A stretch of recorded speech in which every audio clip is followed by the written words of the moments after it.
The first time I heard the siren, I thought it was a drill. It wasn't. The intercom crackled above me. The principal's voice cutting through the hallway. "Attention, students. Severe storm warning. Lockdown procedure. Effective immediately great. Just great." 1 second the halls were calm, the next they turned into a stampede. People shoving, backpacks swinging, doors slamming shut. Teachers yelling for everyone to move, hurry, get to safety. My heart kicked up, but I wasn't panicking. Not until someone rammed into my shoulder so hard I stumbled. I grabbed for balance, but the door I caught wasn't a classroom. It swung open too fast. I tripped and, wham, I was in the janitor's closet. The door slammed behind me, and before I could reach for the handle, I heard it. Click. I grabbed the handle and twisted hard. Nothing. I yanked again, harder. The knob rattled, but the door didn't budge. No, no, no, come on. My heart raced as I shoved my shoulder against it. The wood barely groaned. I kicked at the door, the sound echoing down the narrow closet walls. "Hey, somebody, open this!" My voice cracked over the chaos outside. I could hear feet pounding, lockers slamming, the storm sirens wailing through the speakers. Everyone was running for cover. But nobody stopped. Nobody heard. Panic crawled up my throat. I twisted the handle one more time, desperate. But the lock clicked stubbornly against me, final and mocking. And then, laughter. Low. Behind me. I spun so fast I nearly tripped over a mop bucket. At first, it was just a shadow in the corner. Then the flicker of the hallway light caught blue hair, messy and bright even in the gloom. Brown eyes that gleamed like they were in on a joke I didn't get. Andrew. The smirk on his face told me he'd been standing there the whole time watching me freak out. "You've got to be kidding me," I muttered. He lifted one shoulder in a lazy shrug, arms crossed. Storm drill started while I was dumping trash. Closet door slammed. Guess you panicked your way in right after I stared at him, chest still heaving. "So, you're saying we're both locked in here?" "Looks that way, Blondie." His grin widened, infuriating. "You, me, and 12 hours of janitor chic." I rattled the knob one last time, but it was useless. My stomach sank. The noise outside faded until it was only the two of us breathing in the dark, trapped, with him. And the smirk he gave me promised this was going to be hell. A little while later. The first hour was easy. I just ignored him. Or tried to. Andrew leaned against the shelves like he owned the place, arms folded, smirk plastered across his face. I sat on the opposite side, hugging my knees, pretending he wasn't there. The air was thick, hot, smelled like cleaning supplies. Every breath felt too loud. "Cozy, huh?" he finally said. "Bet you planned this." "Always knew you had a thing for me." I rolled my eyes so hard it hurt. "Trust me, the last person I'd ever want to be stuck with is you." Ouch. He grinned wider, like my hatred was a game. "Still salty about the time I pantsed you in front of the whole gym?" My face burned just remembering. "You're a jackass. And you're still the same nerd with his nose in a book. What are you now? Top of the class?" "Teacher's pet?" I snapped. "At least my friends are real. Yours are just losers who laugh when you tell them to." For the first time, his smirk faltered. Just a flicker. Quick enough I almost missed it. But it was there. A crack in his perfect I don't care mask. The closet was too damn small. My shoulder brushed the mop handle. My knee bumped into his leg. I pulled away, but there was nowhere to go. Every time I tried to lean back, I ended up closer again. Our knees touched. His arm brushed mine. The silence turned sharp. My chest felt tight. I wanted to scream just to break it. Hours passed. We fought, then went quiet, then fought again. Over nothing and everything. My throat burned from shouting. His was rough too, though his came from laughing every time I snapped. It was exhausting. Finally, I sat down on the cold floor, pressing my back to a shelf stacked with cleaning rags. "Just shut up already," I muttered. 12 hours of your voice should be considered torture." Andrew leaned against the opposite wall, grinning like this was the best day of his life. "What? You're saying you don't secretly love my company?" I laughed, sharp, bitter. "Company? You ruined my high school years, Andrew. That's what you were to me, not company. A nightmare." He blinked at that, just for a second. Like the word stung, and something inside me broke loose. "You think it was just jokes? Just harmless fun?" My voice cracked as I stood up again, hands shaking. "You don't get it. The crap you said, it stuck. Every whisper, every shove, into a locker. I still walk into classrooms and feel like everyone's looking at me, waiting to laugh, because you taught them to." The words came out harsher than I meant, spitting, like I had to fling them at him before they rotted me from the inside. For once, he didn't have a comeback ready. His smirk faltered, eyes darting away. I dragged a hand down my face, voice hoarse. "So yeah, it mattered. It screwed me up. Congratulations." Silence pressed down on us harder than the storm outside. He wasn't laughing now. He wasn't saying anything at all. He just stared at me, jaw tight. For a second, I thought he might actually apologize. Instead, he muttered, "That's not what I meant to," and stopped himself. His face twisted like he wanted to say more but couldn't. Defensive, angry, guilty, all at once. Something inside me snapped. I shoved him. He shoved back. In that tiny space, it was chaos. Shoulders hitting shelves, boxes rattling, our bodies slamming together. And then, his mouth was on mine, rough, hard, desperate. I froze. My brain screamed push him off, but my lips betrayed me. I kissed him back. For a heartbeat. For a breath. For longer than I'll ever admit. Then I shoved him away, chest heaving. "What the hell is wrong with you?" He didn't answer. He just looked at me like he'd been holding his breath for years. And I hated myself for the thought that slipped through my head. Why did I kiss him back? The hours crawled after that. We kept to opposite walls. But there was no escape. His knee still touched mine. Our breaths still mixed in the thick air. I pretended to be asleep at one point, but I could feel his eyes on me. Finally, in the dark, his voice came low, almost soft. "You think you know me, but you don't." I wanted to laugh, to scream, to ask then, "Who the hell are you?" But I didn't.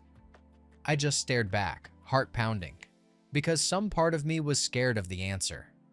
We were inches apart when he admitted it. Not loud, not a confession meant for the world, just for me. "I've always noticed you.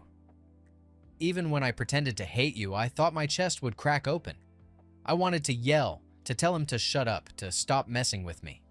But instead, I just sat there, pulse racing, lips tingling where he'd kissed me. And then, clunk. The lock rattled. The door swung open. The janitor blinked at us, frowning. "You two." Out. We stumbled into the hall, light hitting us like a slap. Neither of us looked at the other. Not once. Not until the closet door shut behind us, sealing away the storm, the fight, the kiss. But my lips still remembered, and my heart wouldn't shut up. The next day. By the time I walked into school the next morning, the whispers had already started. I felt them before I heard them. The way people's heads tilted, the sideways glances, the smirks. Then came the whispers. Closet. Storm. Him and Andrew. Someone must have seen us come out together. Lucas. My best friend Tyler grabbed my arm like I'd been gone for weeks instead of 12 stupid hours. "What the hell, man? You got locked in the janitor's closet? With him?" "It wasn't like that," I muttered, trying to shove past him. But then Andrew's crew appeared at the end of the hall, and the mocking started right on cue.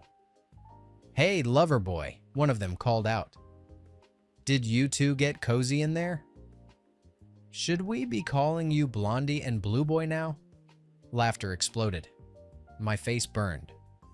I spun to Andrew, waiting, begging for him to deny it, to call them idiots, to laugh it off, to say nothing happened. But he didn't. He just stood there, hands in his pockets, smirk nowhere in sight, silent. And that silence was worse than anything. My chest felt tight, like the whole hallway was crushing me. I shoved through the crowd, heart pounding, heat rising to my face. When I finally caught up to him by the stairwell, I snapped. "Why won't you just deny it?" I hissed. His eyes flicked to me, calm, unreadable. "Because it wouldn't be true." A few hours later, I cornered him after practice, when the gym was empty, and the air still smelled like sweat and floor polish. He was shoving books into his bag when I slammed mine on the bench. "You think this is funny?" I demanded. "Everyone's talking. They think something happened. And you just, stand there and let them?" He looked up, finally meeting my eyes. There was no smirk this time, just tiredness. "I'm not apologizing for it," he said. "For the kiss. For any of it." My jaw clenched. "You ruined years of my life, Andrew. Years. Do you have any idea what it's like being your punching bag? To walk into school every day knowing you'd find a new way to humiliate me." His expression twisted. Not guilt, not exactly. Something sharper. "I didn't know how else to deal with it," he snapped back. "With you. With what I felt. It was easier to push you away, to make you hate me, than..." He trailed off, shaking his head. "Then admit it." My heart thudded in my chest. For a second, I didn't even know what to say. "You're unbelievable," I spat, shoving my bag over my shoulder. "You think that makes it okay? That I'm supposed to just forget everything because you didn't know how to handle your feelings?" He didn't answer. He just looked at me, raw and unguarded for the first time. And it terrified me, because part of me wanted to believe him. I stormed out before he could say anything else. But even as I walked away, furious, my head wouldn't shut up. My chest wouldn't settle. And for the first time in years, I wasn't sure if hating him was the truth anymore. A few days later,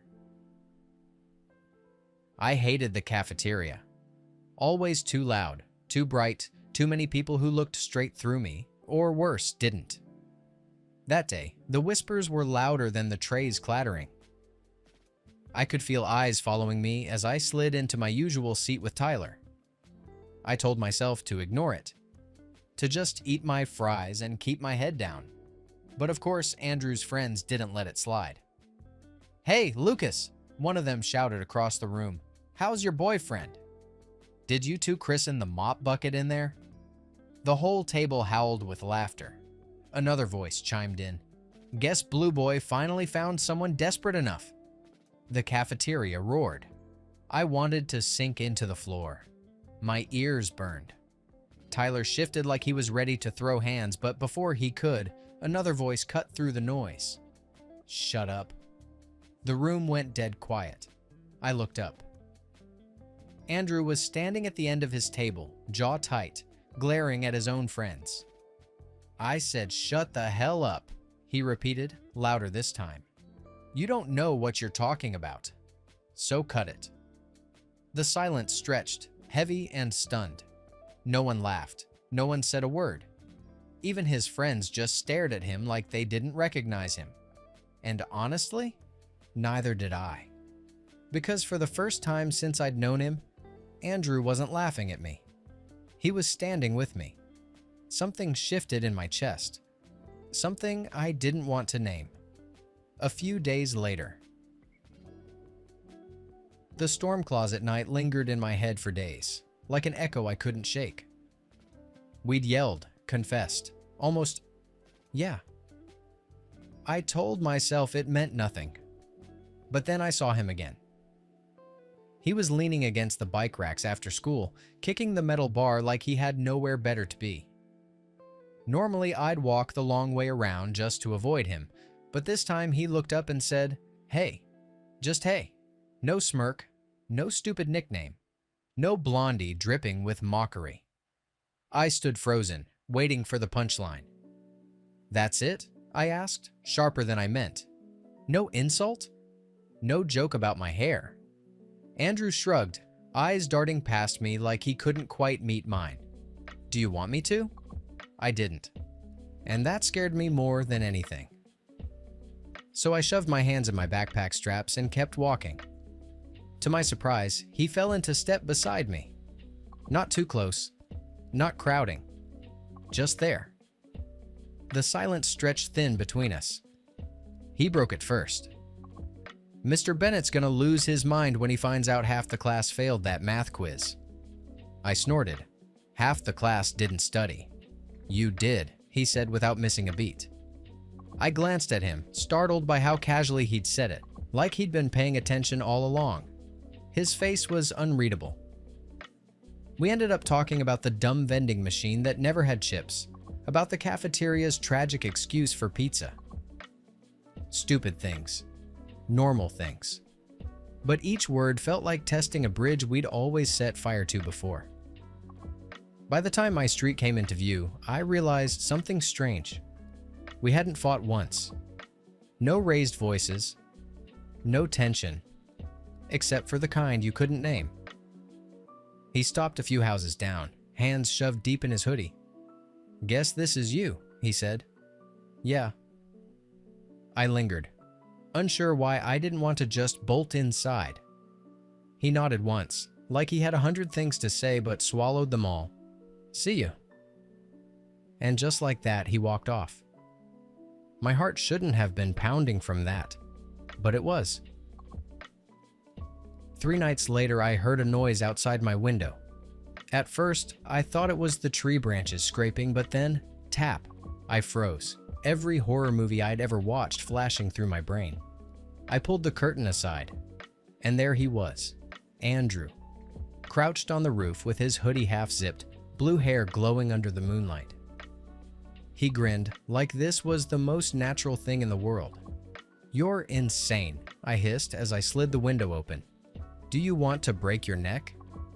He swung a leg over and slipped inside, landing on my carpet with a soft thud.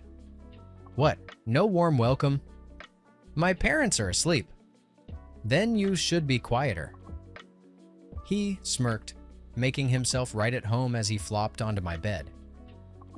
I stood there, flustered, debating whether to shove him back out the window. But then he held up one of my earbuds, dangling it between his fingers. "Play something." It was such a simple request, so normal that I caved. I plugged my phone in, shuffled a playlist, and climbed onto the other side of the bed. We lay there, not touching, just staring up at the glow-in-the-dark stars I'd stuck on my ceiling years ago. Music trickled through the earbuds, soft, mellow, nothing dramatic. Then his arm brushed mine. I stiffened, waiting for him to crack a joke. He didn't. He just stayed there, close enough that I could feel the heat of him. My chest felt tight, but not in a bad way. For the first time in years, lying next to Andrew didn't feel like a battlefield. It felt calm. When the song ended, he whispered, "You've got good taste." I swallowed hard, my throat dry. "Don't ruin it by saying something dumb." He laughed quietly, but it wasn't mocking. It was soft, and for once, I let it settle in my chest without flinching. A week later, it started with a text at 11:42 p.m. "Andrew, you awake?" Me, unfortunately. "Andrew, come out." Me, "Are you insane?" Andrew, "Always." I don't know what possessed me, but 10 minutes later I was creeping down the stairs with my sneakers in my hand. My heart pounded like I was sneaking out to commit a crime, which technically I kind of was. Andrew was waiting at the curb, leaned against his beat-up bike like he belonged in some dumb teen drama. He grinned when he saw me. Knew you'd come.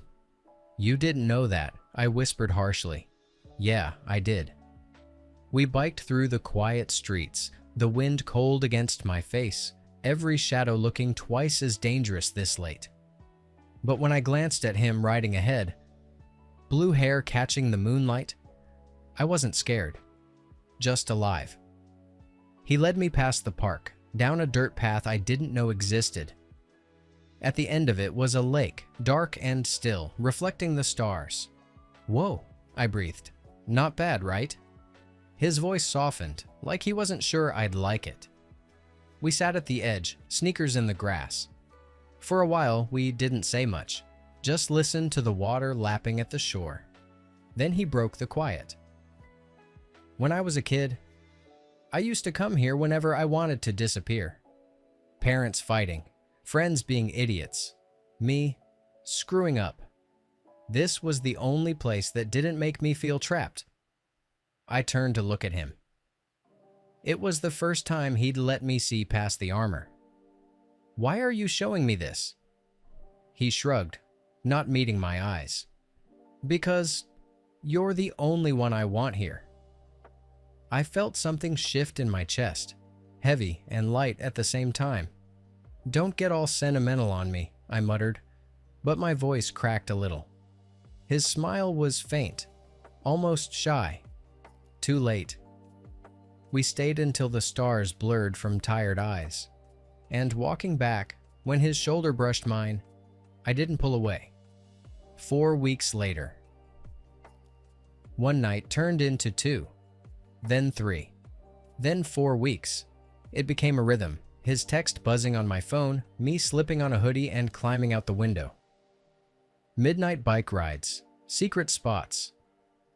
Lying in the grass with music low between us. Sometimes we talked about nothing. Sometimes about everything. I noticed the little things first. How he always made sure I was on the inside of the sidewalk, away from traffic. How he hated soda but always bought 2 cans so I wouldn't drink alone. How he listened. Really listened when I rambled about books or random science facts, nodding like it was the most important thing in the world.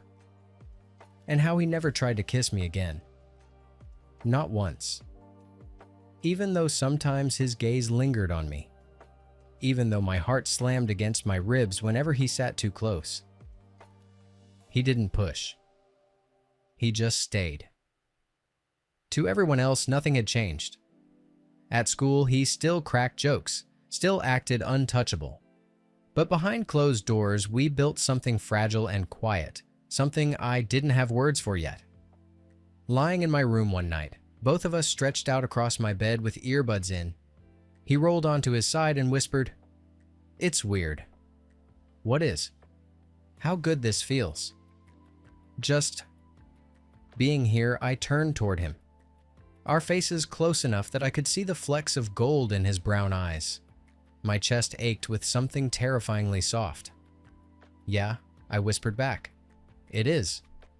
And maybe that was the scariest part of all. I didn't know what we were, but for the first time, I didn't care. I just wanted more. Later that day. By the time I got home that night, my phone was buzzing nonstop. Andrew, texts I was dying to open. I slipped upstairs thinking I was being quiet, but Mom caught me.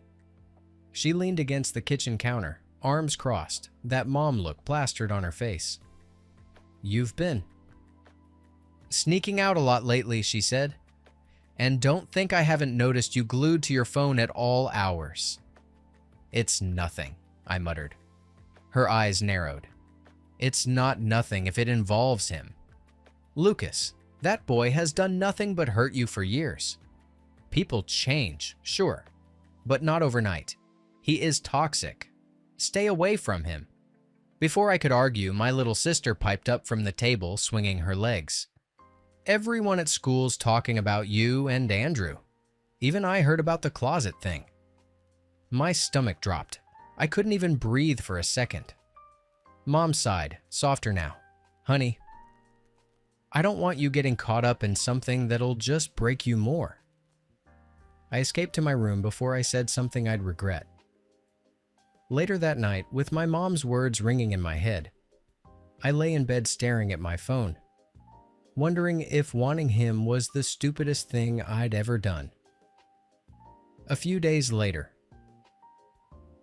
I didn't see it with my own eyes, but the story spread like wildfire, retold so many times by lunch period that it felt like I had been standing there in the locker room myself. Andrew's so-called friends had circled him the way they always did, laughing, joking, riding high on cruelty. It wasn't enough for them to just win games. They needed someone to tear down. And me? I had always been their favorite sport. "Your boy Lucas," one of them sneered, loud enough for the whole locker room to hear. "Still hanging around you? What, does he follow you like a dog now? Or do you like having him on his knees?" The others howled with laughter, slapping lockers, tossing their sweaty towels like it was all just one big joke. Normally, Andrew would have gone along with it. He would have smirked, maybe thrown in a jab of his own just to stay safe to keep their approval. That's the Andrew I knew. But this time, he didn't. He stood up so fast his bench screeched across the floor. His jaw was tight, his hands balled into fists. "Shut your mouth." The room went still. Someone chuckled nervously. "Relax, man. We're just—" I said, "Shut up." His voice cracked, raw, shaking with a fury none of them expected. "You don't get to talk about him. Not like that, not ever again." One of the bigger guys shoved him back, expecting the old Andrew to laugh it off. Instead, Andrew shoved back harder, his shoulder slamming into the guy's chest. The sound of fists hitting lockers echoed as chaos erupted. By the time a coach stormed in to break it up, Andrew was already walking out, tossing his jersey to the floor like it burned him. He didn't even look back. And by the next morning, everyone knew. Andrew wasn't part of that pack anymore. The thought sat in my chest, heavy and confusing. He had defended me, chosen me, in a way. But instead of feeling safe, I felt a little like I was standing at the edge of a cliff. Because once he chose me, there was no undoing it. Dinner that night was torture. The clink of forks against plates was the only sound for 10 minutes, but I could feel it. The way Mom kept sneaking looks at me. The way Dad's jaw tensed like he was winding up for a speech. Finally, Mom couldn't take it anymore. She set her fork down gently, folding her hands like she was bracing herself. "Lucas," she began, her voice too soft, too careful. "We need to talk about Andrew." I froze mid-bite. Here it was. Dad cleared his throat. "We've seen the way you've been acting lately. Sneaking around, distracted, lying about where you go. And now this nonsense at school. The fight, the rumors. You're getting yourself tangled up with someone who's toxic for you." Mom leaned forward, her eyes pleading. "Sweetheart, he humiliated you for years. Do you really think someone like that changes overnight? He's dangerous for you. He'll only hurt you again." My fork clattered against my plate. "You don't even know him." "We don't need to know him," Dad snapped, his voice sharp. "We know his type. Boys like him don't just wake up and decide to be good. You're blinded by whatever this is." The burn started in my chest and spread hot all the way to my throat. For so long, I'd swallowed their words, let them shape me.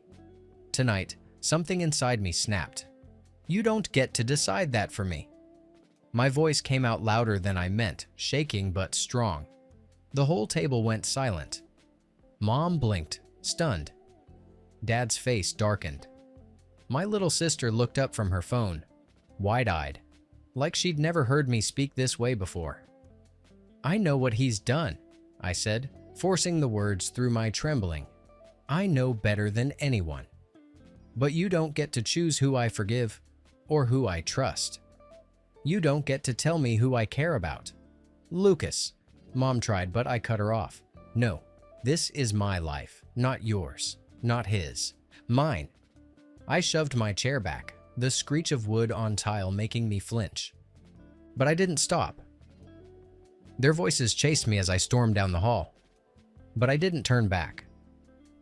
My heart was pounding, my throat tight, but for the first time, I felt something sharp and clear under all the fear. My voice. The next day,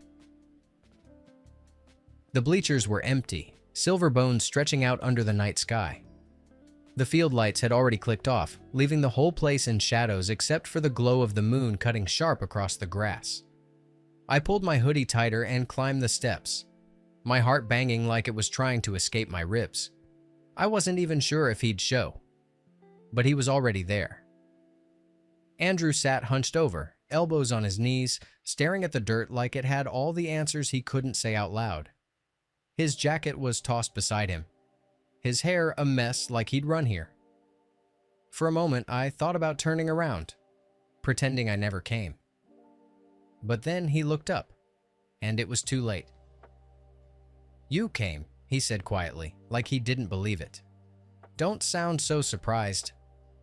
My voice was sharp, but my chest was shaking. He nodded, swallowing. I thought maybe you were done with me." I sat down a careful 2 steps away, trying to keep distance, but it still felt like his heat reached me. I should be. God knows I should be. He winced. "I know." Silence stretched, filled with every word we'd thrown at each other over the years. The laughs at my expense, the nights I'd gone home hating myself because of him, and the kiss. Finally, I broke it. Why me? Why all this time? You could have just ignored me. But no, you had to make me your punching bag. His voice cracked. Because I didn't know what else to do. I turned on him. "That's not an excuse." "I know it's not." His hands curled into fists, his voice breaking wide open. "I screwed up. I hurt you.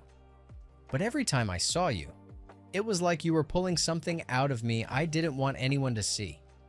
And the only way I knew to hide it was to make you hate me." My chest ached, my throat burned. I wanted to scream at him. I wanted to kiss him again. "You ruined years of my life," I whispered. "And I'll spend the rest of mine trying to fix it if you let me," he said.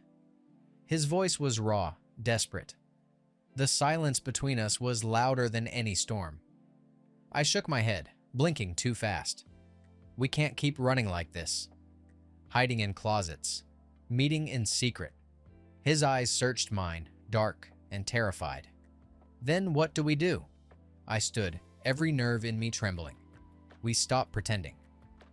One way or another.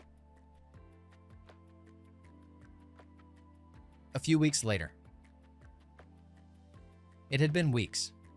Rumors faded, then flared again, always buzzing under the surface like a live wire.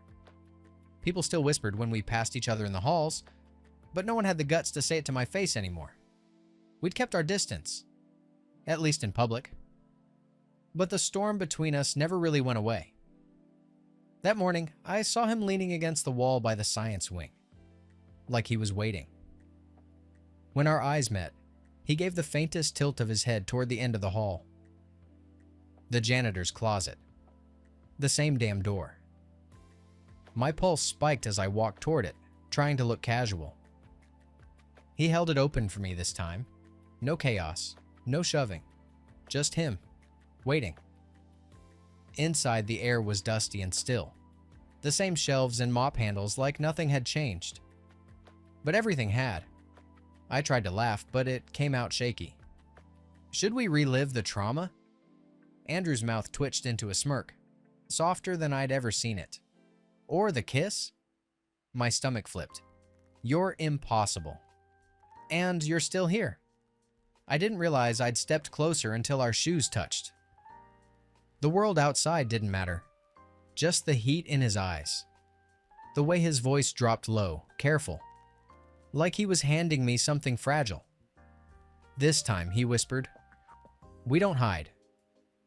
And when he kissed me, it wasn't rough or angry or desperate. It was steady, open, real. The door swung wider than before. Students passing by saw, A few gasped. Someone muttered, "Holy shit." But I didn't care. For the first time, I didn't care. I kissed him back, right there in the middle of the hallway, our shadows spilling out of the closet like we'd finally broken free. A few months later. It was a normal Tuesday, nothing special. Hallways buzzing, lockers slamming, teachers shouting about homework. But when we walked past the janitor's closet, Andrew squeezed my hand. And suddenly it wasn't normal at all. The door was wide open now, mop buckets lined neatly against the wall. The space smaller than I remembered. Somehow less scary. We both stopped, grinning like idiots. "Can you believe it all started in there?" I said, shaking my head. Andrew chuckled, leaning down so only I could hear. Best mistake of my life. I rolled my eyes, but my chest went warm. Trauma bonding at its finest. Or fate? He smirked. I shoved him lightly, but I didn't let go of his hand. And when a couple of kids passing by whispered, I didn't care, not anymore. We just kept walking, out of that hallway, out of that old story, towards something bigger. Something that felt like ours. 5 years later. The smell of coffee and cinnamon rolls filled the kitchen, and sunlight poured through the curtains in wide golden stripes. I leaned against the counter, watching Andrew at the stove. He was barefoot, hair a mess, flipping pancakes with the same concentration he used to save for exams. "Those better not burn," I teased. He shot me a look over his shoulder. "Relax, Blondie. I've got this from the living room. My little sister, well, not so little anymore, yelled, 'Mom says breakfast better be ready before Grandma gets here.' And just like that, the house buzzed with the kind of chaos I used to dream about. Because in 5 years, everything had changed. My parents had gone from furious warnings to quiet acceptance, and then, eventually, to love. They saw Andrew wasn't the boy who'd hurt me anymore. They saw the man who stayed, who built a life with me. Family dinners weren't awkward silences anymore. Holidays weren't excuses. Andrew sat at the table right beside me, passing the mashed potatoes, laughing with my dad, getting teased by my mom. And the best part? I didn't feel like I had to prove us to anyone. We just were. When he finally set the pancakes on the table and sat down next to me, his hand brushed mine under the surface, grounding me. I looked around, my family chatting, his arm pressed against mine, sunlight spilling everywhere. And it hit me. We made it. From that locked closet to this open, messy, loud, beautiful life. And I wouldn't change a single thing. The end. If your high school bully kissed you in a locked closet, would you forgive them? Or never speak to them again? Thanks for watching. Subscribe to become part of our Rainbow Force. And consider joining our membership for early access and exclusive content. Stay wholesome.